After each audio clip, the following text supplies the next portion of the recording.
E aí, galera, vamos conversar um pouquinho então sobre a Guerra Fria, um conflito que durou de 1945 até 1991.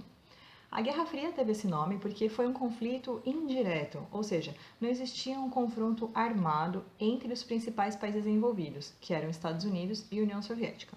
Mas aconteceram diversos conflitos apoiados por esses dois países, né, além de ameaças e guerras tecnológicas e competições em outras áreas, como por exemplo no esporte e na propaganda.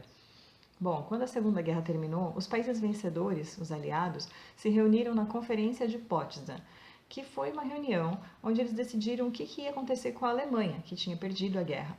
Para tentar evitar uma terceira guerra, então esses países decidiram ocupar o território da Alemanha. E a Alemanha foi dividida em 4 partes. Uma parte ficou sob a influência da Inglaterra, outra sob a influência da França, outra sob a influência dos Estados Unidos e a outra sob a influência da União Soviética. A capital da Alemanha, a cidade de Berlim, também foi dividida em 4 áreas de influência. O problema é que esses 4 países, eles não estavam muito bem alinhados em relação à economia e à política. Enquanto a Inglaterra, os Estados Unidos e a França tinham posturas capitalistas e liberais, a União Soviética tinha uma postura socialista, com o objetivo de distribuir as riquezas e deixar o poder concentrado nas mãos do Estado, ou seja, do governo. Essas diferenças começaram a ficar cada vez mais evidentes e esses países começaram a influenciar não só o território alemão, como outros países do mundo. Você deve se lembrar que quando a Segunda Guerra terminou, foi criada a ONU, a Organização das Nações Unidas, com o objetivo de impedir que novos conflitos como aquele acontecessem.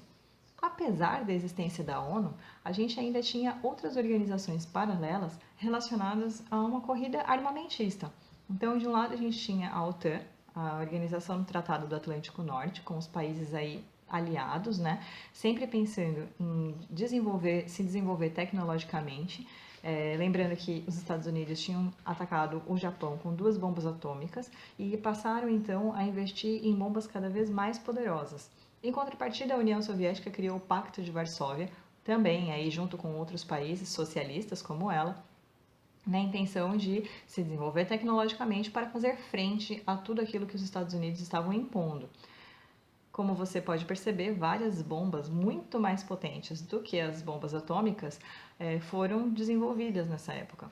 E chegou um momento em que esses países já não viam mais sentido em produzir tanto armamento, porque nenhum deles teria coragem de atacar o outro. Lembrando que se eles usassem apenas 1/10 desse armamento que eles tinham, nós não estaríamos mais aqui. O mundo teria acabado diante de tanta potência em relação à corrida armamentista.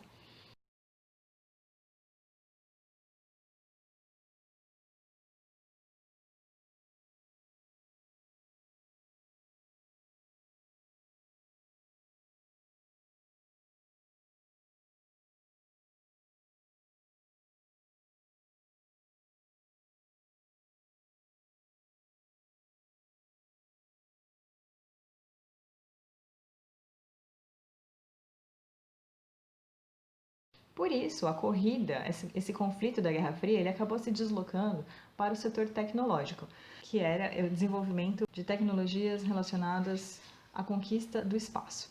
Então, quem saiu na frente aí dessa corrida espacial foi a União Soviética, enviando o primeiro ser vivo para o espaço, a cadela Laika.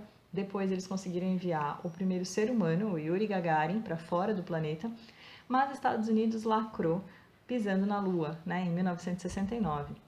Essa situação de domínio aí dos Estados Unidos sobre a União Soviética na corrida espacial, ela também se espalhava por outros campos, como por exemplo nas Olimpíadas. Em todas as Olimpíadas, a cada 4 anos, eles disputavam as medalhas como se estivessem disputando um território.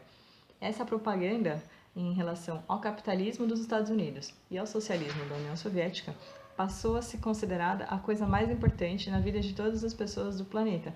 Lembrando que países como Vietnã, Coreia do Norte, Cuba e China resolveram desafiar os Estados Unidos, o capitalismo dos Estados Unidos, implantando um socialismo que depois virou um comunismo nesses países.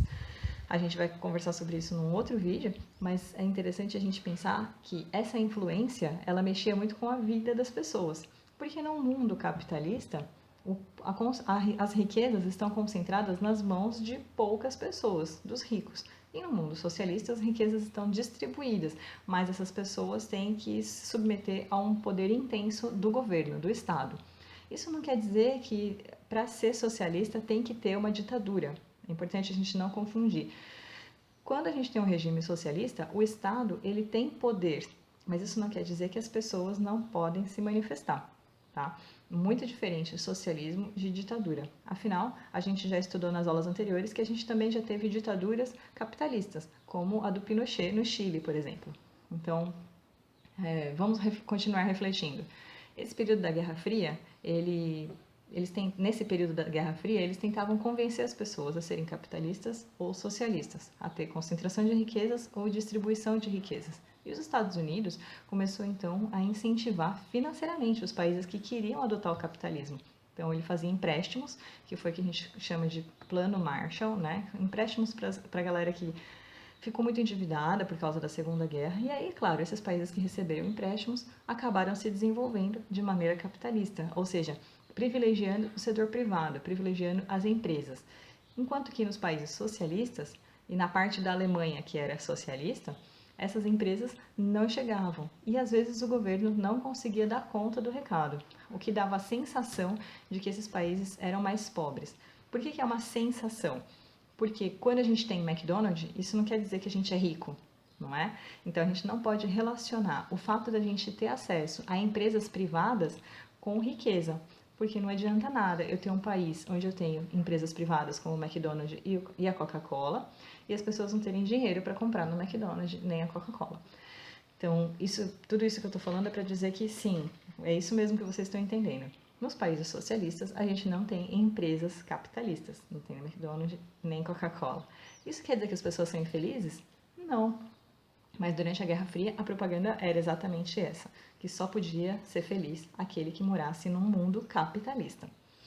Bom, essa disputa toda, né, ela durou todo esse tempo que eu falei para vocês, até 1991, porque em 1991 a União Soviética deixou de existir.